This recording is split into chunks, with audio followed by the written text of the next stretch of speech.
नमस्कार। आज के विश्लेषण में आपका स्वागत है। हमारे पास कई स्रोत हैं, भारत और दुनिया भर की अहम घटनाओं पर।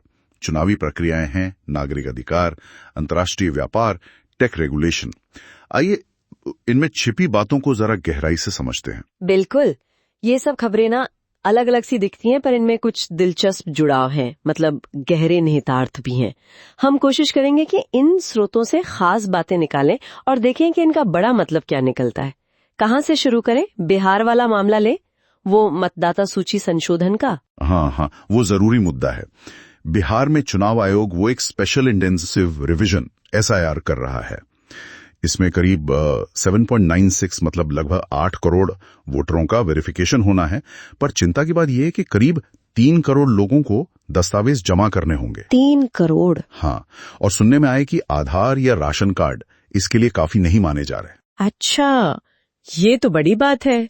तभी तो RJD, TMC जैसे विपक्षी दल और कई सिविल सोसाइटी वाले सुप्रीम कोर्ट गए हैं।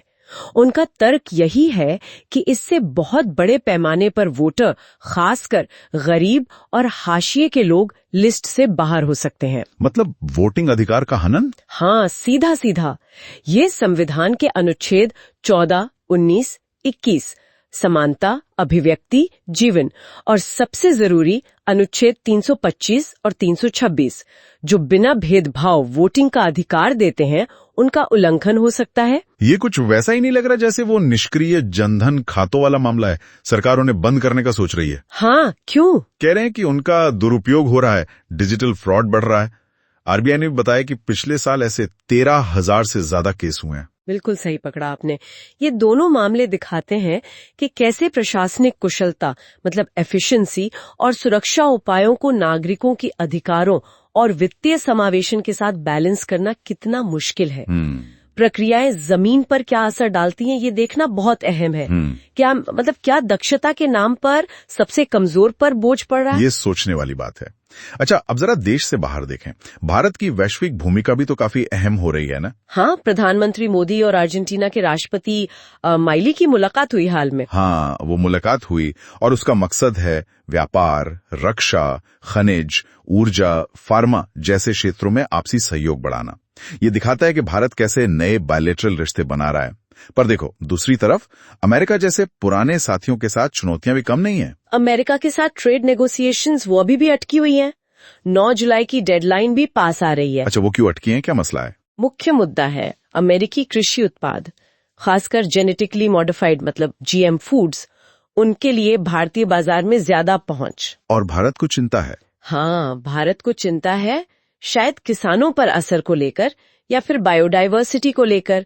और मामला और पेचीदा हो गया है क्योंकि पूर्व अमेरिकी राष्ट्रपति ट्रंप ने धमकी दी है कि अगस्त से 70% तक टैरिफ लगा सकते हैं। 70%? बाप रे। हाँ, तो ये दिखाता है कि इंटरनेशनल ट्रेड कितना वॉलेटाइल हो सकता है। और इसी बीच ब्रिक्स समिट भी हुई थी। हाँ, बिल्कुल। वहाँ प्रधानमंत्री मोदी ने ग्लोबल साउथ के लिए एक ज्यादा न्याय संगत वैश्विक व्यवस्था की बात की। और ब्रिक्स समूह का विस्तार भी हुआ है ना? इंडोनेशिया, क्यूबा, नाइजीरिया जैसे नए देश जुड़े हैं। बिल्कुल, ये सब मिला के दिखाता है कि भारत कैसे एक मल्टीपोलर दुनिया में अपनी जगह बना रहा है, नए रिश्ते बना रहा है, बहुपक्षीय मंचों को मजबूत कर रहा है, लेकिन साथ ही बड़े व्यापारिक पार्टनर्स के साथ मुश्किल मोल भाव भी चल रहा है। ये एक जटिल डिप्लोमेटिक खेल है, आसान नहीं है। बिल्कुल सही कहा। अच्छा, अब थोड़ी बात तकनीक की दुनिया की। गूगल यूरोप में फंसता दिख रहा अपने AI ओवरव्यूज फीचर को लेकर। हाँ, वो प्रकाशक काफी नाराज है। क्यों? क्या दिक्कत है? उनका आरोप है कि गूगल उनके कंटेंट का इस्तेमाल करके AI से सर्च के जवाब मतलब समरी बना रहा है।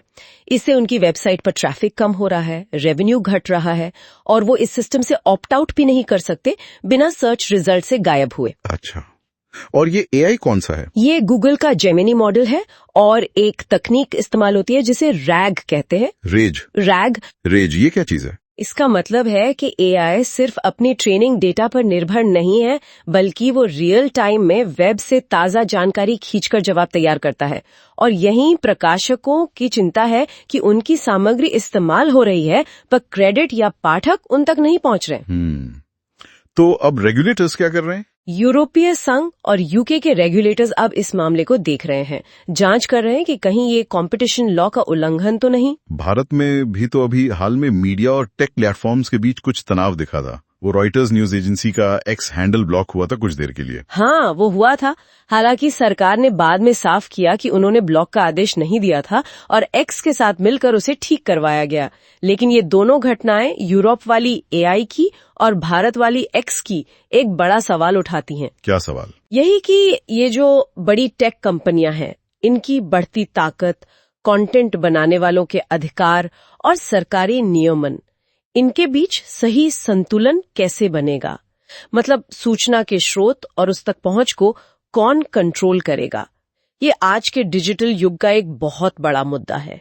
तो कुल मिलाकर देखें तो बिहार में मतदाता सत्यापन से लेकर अमेरिका से व्यापार वार्ता और यूरोप में एआई नियमन तक ये सारे मामले शासन, नागरिक अधिकार, अंतर्राष्ट्रीय संबंध और टेक्नोलॉजी के बड़े व्यापक मुद्दों से जुड़े हुए हैं। बिल्कुल। और आज की चर्चा से एक बात जो सोचने पर मजबूर करती है वो ये है, जैसे जैसे दुनिया ज्यादा जुड़ रही है तकनीक के जरिए और सूचना इतनी तेजी से फैल रही है, तो अलग अलग देशों, बड़ी कंपनियों और आम नागरिकों के हितों में टकराव भी बढ़ रहा है ना। तो इस बढ़ते टकराव के माहौल में पारदर्शिता और जवाबदेही कैसे सुनिश्चित की जाए? क्या हमें इसके लिए कुछ नए तरीकों, नए तंत्रों या शायद नई संस्थाओं की जरूरत पड़ेगी? ये एक अहम सवाल है जिस पर हमें आगे भी सोचते रहना होगा।